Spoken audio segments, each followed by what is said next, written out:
Prabhakar Rao ఆగయా. Emergency travel exit కల్పించిన Bharat embassy. America నుంచి వచ్చేసిన ఎస్ఐబి మాజీ చీఫ్ ఈ నెల 5వ తేదీన సిట్ విచారణకు హాజరు.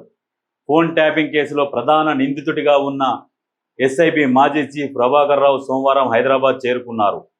ఈ నెల 5న ఆయన సిట్ ఎదుట హాజరు కానున్నారు. ఫోన్ ట్యాపింగ్ కేసు నమోదు కాగానే ప్రభాకర్ రావు అమెరికా పారిపోయిన విషయం తెలిసిందే. ఫోన్ ట్యాపింగ్ విషయం తెలవగానే పారిపోయింది. ఎందుకంటే ఏదో జరుగుతుంది ఖచ్చితంగా అని చెప్పేసి ఆల్రెడీ ముఖ్యమంత్రి రేవంత్ రెడ్డి గారు కూడా చెప్పారు, నువ్వు ఏడ దాక్కున్నా 7 సముద్రాల అవతల దాక్కున్నా పాము పొక్కల దాక్కున్నా నిన్ను గుంజుకొస్తా ప్రభాకర్ రావు అని చెప్పిండు. అదే విధంగా ఇప్పుడు తీసుకొస్తున్నాడు. 14 నెలలుగా అమెరికాలో ఉంటున్నట్లు ప్రభాకర్ రావు అరెస్ట్ నుంచి తప్పించుకోవడానికి వీలైనన్ని ప్రయత్నాలు చేసిండు. ఈ క్రమంలో విచారణకు సహకరించేందుకు తాను సిద్ధంగా ఉన్నానని ఆరోగ్య సమస్యలతో సతమతం అవుతున్నా ఈ నేపథ్యంలో ముందస్తు బెయిల్ మంజూరు చేయాలని హైకోర్టులో పిటిషన్ వేశారు. దీనిని హైకోర్టు కొట్టేసింది. ఆ తర్వాత కొన్ని రోజులకే ప్రభాకర్ రావుపై రెడ్ కార్నర్ నోటీస్ జారీ అయింది. దాంతో తానను రాజకీయ శరణార్థిగా పరిగణించాలంటూ అమెరికా ప్రభుత్వానికి విజ్ఞప్తి చేసుకున్నారు. అయితే దీనిని అమెరికా ప్రభుత్వం తోసిపుచ్చింది. అదే సమయంలో అమెరికా హోమ్ ల్యాండ్స్ ఏజెన్సీ అతన్ని భారత్కు డిపోర్ట్ చేసే దిశగా చర్యలు చేపట్టింది. దాంతో ప్రభాకర్ రావు ముందస్తు బెయిల్ మంజూరు చేయాలంటూ సుప్రీంకోర్టులో పిటిషన్ దాఖలు చేశారు. దీనిపై విచారణ జరిపిన అత్యున్నత న్యాయస్థానం ఆయనకు మధ్యంతర ఊరటను కల్పించింది. తదుపరి విచారణను ఆగస్టు 5వ తేదీకి వాయిదా వేస్తూ అప్పటి వరకు ప్రభాకర్ రావుపై ఎలాంటి కఠిన చర్యలు తీసుకోవద్దని తెలంగాణ ప్రభుత్వాన్ని సూచించింది.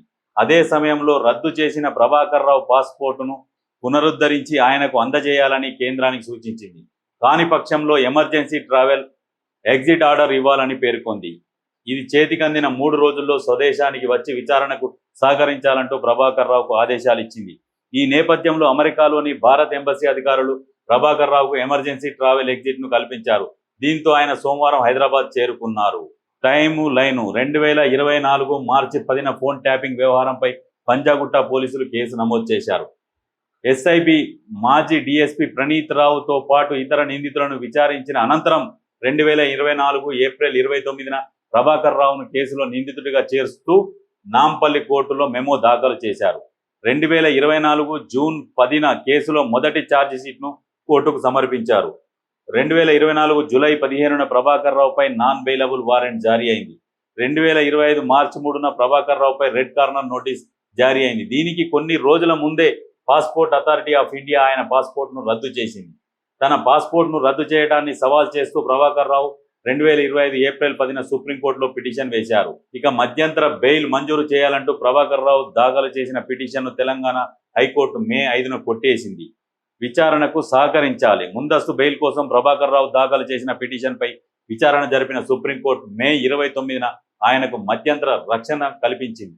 కేసు తదుపరి విచారణ జరిగే ఆగస్టు 5వ తేదీ వరకు ఆయనపై ఎలాంటి కఠిన చర్యలు తీసుకోవద్దని తెలంగాణ ప్రభుత్వానికి సూచించింది. రద్దు చేసిన పాస్పోర్టును పునరుద్ధరించి ప్రభాకర్ రావుకు ఇవ్వాలని కేంద్రానికి సూచించింది. లేని పక్షంలో ఎమర్జెన్సీ ఎగ్జిట్ ట్రావెల్ ఆర్డర్ ఇవ్వాలని పేర్కొంది.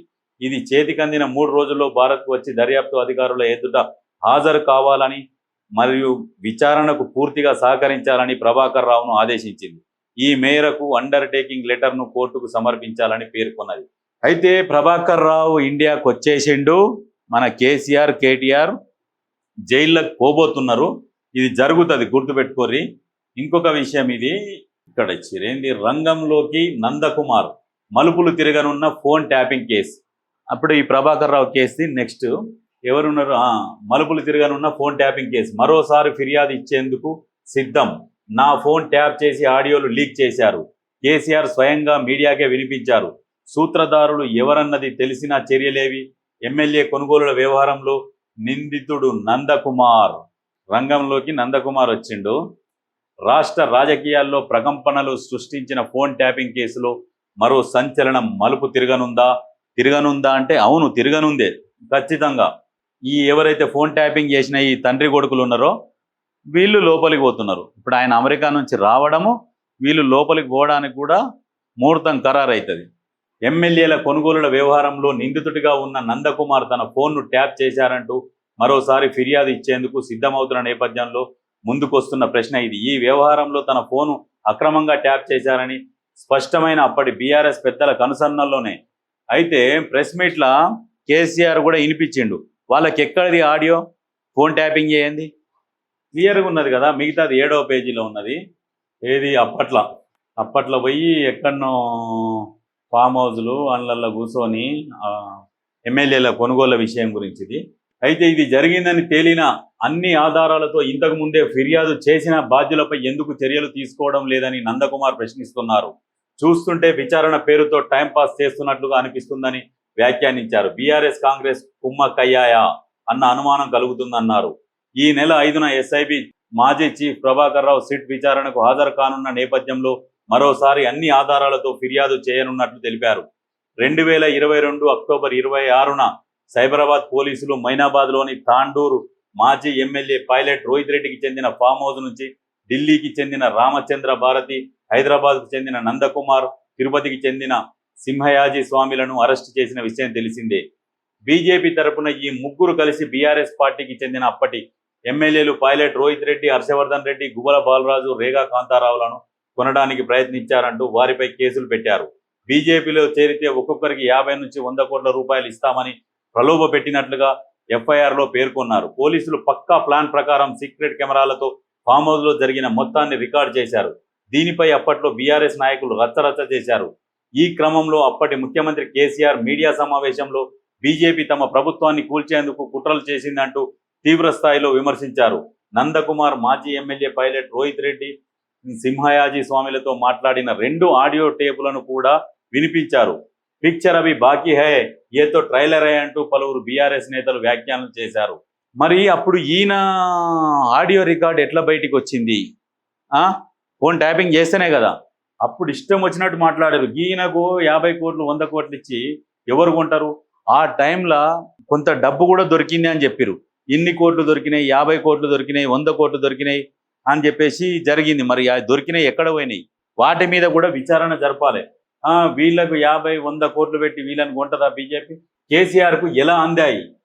ఇక్కడ నందకుమార్ మాట్లాడిన ఫోన్ కాల్స్కు సంబంధించిన ఆడియో టేపులు అప్పటి ముఖ్యమంత్రి కేసీఆర్ చేతికి ఎలా అందాయన్నది ఇప్పటికీ $1 కోటి ప్రశ్నగానే మిగిలిన్నది. $1 కోటి ప్రశ్ననే ఎలా అందాయంటే ఫోన్ ట్యాపింగ్ చేస్తేనే అందుతాయి. ఫోన్ ట్యాపింగ్ చేసిండు. మళ్ళీ ఇప్పుడు ఈయన నందకుమార్ మళ్ళీ సాక్ష్యాధారాలతో మళ్ళీ కేసు వేస్తున్నాడు. ఖచ్చితంగా ప్రభాకర్ రావుతో పాటు కేసీఆర్, కేటీఆర్, నాకు తెలిసి కేసీఆర్ని మొత్తం గైడ్ చేస్తున్నది కేటీఆర్. గైడ్ చేసి ఇదంతా చేయించిండు. లాస్ట్కు పార్టీని మొత్తం సంక నాకిచ్చిండు కేటీఆర్. చట్టం ప్రకారం ఏదైనా కేసుకు సంబంధించి వీడియో రికార్డింగ్లైనా, ఆడియో క్లిప్పులైనా, ఇతర ఆధారాలైనా సాక్ష్యాలుగా పరిగణించాల్సి ఉంటుంది. దర్యాప్తు అధికారులు వీటిని నేరుగా సంబంధిత న్యాయస్థానాలకు సమర్పించాల్సి ఉంటుంది. ఎట్టి పరిస్థితుల్లోనూ అవి బయట వ్యక్తుల చేతుల్లోకి వెళ్లకుండా చూడాల్సి ఉంటుంది. ఇలాంటి పరిస్థితుల్లో మాజీ సీఎం కేసీఆర్ చేతికి నందకుమార్ ఆడియో టేపులు చేరడం అక్రమంగా ఫోన్ ట్యాపింగ్లు జరిగాయన్న విషయాన్ని స్పష్టం చేస్తుంది. దీనిపై అప్పట్లోనే పెద్ద స్థాయిలో విమర్శలు వ్యక్తమయ్యాయి.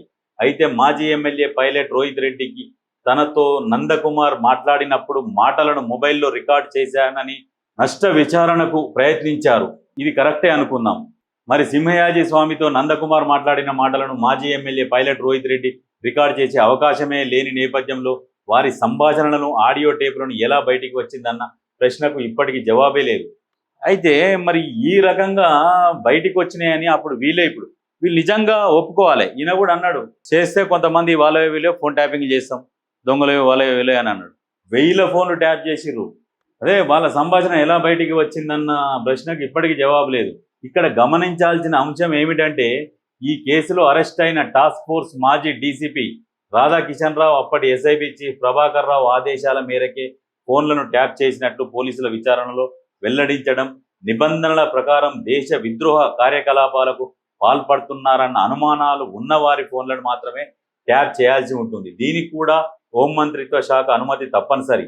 మరి నందకుమార్ ఫోన్ ట్యాప్ చేయడానికి అనుమతులు తీసుకున్నారా? తీసుకుంటే ఏ కారణాలు చూపించారన్నది కూడా ఇప్పటికీ శేష ప్రశ్నలుగానే ఉన్నాయి. ఫోన్ ట్యాపింగ్ వాస్తవానికి ఎవరి ఫోన్లు ట్యాప్ చేయాలి? దేశద్రోహులయ్యి, నక్సలైట్లయ్యి, టెర్రరిస్టులయ్యి, ఇట్లాంటి వాళ్ళ ఫోన్లు ట్యాప్ చేయాలి. వాళ్ళ వల్ల మన దేశానికి ప్రమాదం జరుగుతున్నది, ప్రజలకు ప్రమాదం జరుగుతుంది, వీళ్ళు నేరస్తులు, టెర్రరిస్టులు అన్నప్పుడు వాళ్ళ ఫోన్లు ట్యాప్ చేస్తారు. వాళ్ళ ఫోన్లు ట్యాప్ చేసేటప్పుడు కూడా కేంద్ర హోంశాఖ అనుమతులు ఉండాలి. ఇవన్నీ ఏం లేకుండా ఈ బోడా మాట్లాడతాడు ఏమని, చేస్తాం ఓరే వాళ్ళే లంగలే దొంగలే కొంతమంది ఫోన్ ట్యాపింగ్ చేస్తాం చేయాల్సి వస్తుందని అన్నాడు. మళ్ళీనేమో ప్రెస్ మీట్లోనేమో ఒక మాట మాట్లాడతాడు, మళ్ళీ అక్కడ కోర్టుకు పోయేసరికి మాకేం సంబంధం, అధికారులకే సంబంధం, మాకేం దాంతో సంబంధం లేదని మాట్లాడతాడు. ఇట్లాంటి ఈ దొంగను నమ్ముకొని అధికారులు ఫోన్ ట్యాప్ చేసి వాళ్ళ అధికారులు బలైపోయారు. రిటైర్డ్ అయిన ఆయనను కూడా తీసుకొచ్చి పెట్టుకున్నాడు. మీకు ఇదేం రోగమేమో కానీ వీళ్ళకు రిటైర్డ్ అయిన వాళ్ళని తీసుకొచ్చుకొని పెట్టుకున్నాడు. వాళ్ళది అయిపోయింది, అయిపోయినాక కూడా వాళ్ళని పెట్టుకున్నారు. ఎందుకు పెట్టుకుంటారంటే అందులో ఉన్న లొసుగులు ఏముంటాయి, ఎవరెవరు అంటే అందులో ఇవి తీయాలి కదా, ఎవడెవడు ఎక్కడెక్కడి నుంచి ఏమేమి తరలిస్తుర్రు, ఎంత ఉంటున్నది ఆమ్దాని, దీనికి ఆదాయం ఎంత, దీనికి ఎట్లా మనము సంపద కొల్లగొట్టాలి అన్నట్టుగా ఎక్స్పర్ట్స్ ఉంటారు కదా వీళ్ళు రిటైర్డ్ అయిన వాళ్ళు, వాళ్ళని తీసుకొచ్చి పెట్టుకుంటారు. ఎందుకంటే రిటైర్డ్ అయినాక వాళ్ళ మీద నెక్స్ట్ ఏమైనా వచ్చినా కేసులు వేసినా వాళ్ళ పింఛన్ ఆగేది ఉండదు, ఆగేది ఉండదు, వాళ్ళకి రావాల్సిన డబ్బు మొత్తం వస్తుంది, మళ్ళీ కొత్తగా డ్యూటీ ఎక్కుతారు, మళ్ళీ అప్పుడున్న జీతానికంటే ఇప్పుడు ఉన్న జీతం ఎక్కువ, ఇంకా మీద ఆదాయం కూడా చాలా విపరీతంగా ఎక్కువ వస్తుంది. అట్లా తయారు చేసిండు అరాచకుడు మన నరకాసురుడు. వీళ్ళు ఉంటారు కదా అంతకంటే కూడా ఘోరం. ఇంకా మళ్ళీ చెప్తాడు, మేము తెలంగాణ కోసం కొట్లాడినాం, తెలంగాణ తెచ్చినాం, మేము సావు నోట్ల తలకాయ పెట్టిన సావు నోట్ల అయ్యాల సావు నోట్ల తలకాయ పెట్టి పోయినా అయ్యాల తెలంగాణకి ఇంత తప్పు కాకపోతుండేనేమో, ఇలా తెలంగాణ అడుక్కునే పరిస్థితి రాకపోతుండే. అట్లాంటి పరిస్థితి తీసుకొచ్చిండి దరిద్రుడు. పేరు చెప్పిండు, వెనకంగా మొత్తం అన్ని ఇవే రాజకీయాలు, డబ్బులు సంపాదించడం, కోట్లు కొల్లగొట్టడం. అందుకనే ఎవ్వనికైనా ఒకరోజు పతనమయ్యే రోజు వస్తుంది. వీళ్ళకు పతనమయ్యే రోజు వచ్చింది, సంక నాకి మొత్తం నేల నాకిపోతుంది ఆ పార్టీ ఖచ్చితంగా. ఎంతమంది ఉసురు తలుగుతుంది, ఎంతమందిని జైల్లో లేపించిర్రు ఈ దొంగలు. వీళ్ళు చేసే ఏమో తెలియకుండా మళ్ళీ దొంగనే ఇంకొక దొంగని దొంగ దొంగ దొంగ అరుస్తున్నట్టుగా ఆ రకంగా ప్రచారం చేసుకున్నాడు. వీళ్ళకు పత్రికలు కొన్ని, ఆ పత్రికలను మేనేజ్ చేసుకున్నాడు, మంచిగా గొప్పగా రాపించుకున్నాడు, ఏం చేయకుండా గొప్పగా రాపించుకున్నాడు. సార్ వస్తుండు సార్ వస్తుండు సార్ వస్తుండు, ఎవరికి సారు ఎక్కడి సారు రాబోయి ఏమంటే పెద్ద సార్ వస్తుండు, సైలెంట్గా ఉండాలి, అందరు సైలెంట్గా ఉండాలి, అందరు చేతులు కట్టుకొని ఉండాలి, ఏ తమిళనాడు కాక జయలలిత వాళ్ళు పరిపాలించినట్టుగా ఆ రకంగా భయపెట్టించుకున్నారు ఈ దొంగలు. వ్యవహారం అంతా మాజీ సీఎం కేసీఆర్ సూచనల మేరకే జరిగిందన్న ఆరోపణలు ఇప్పటికే బలంగా ఉన్నాయి.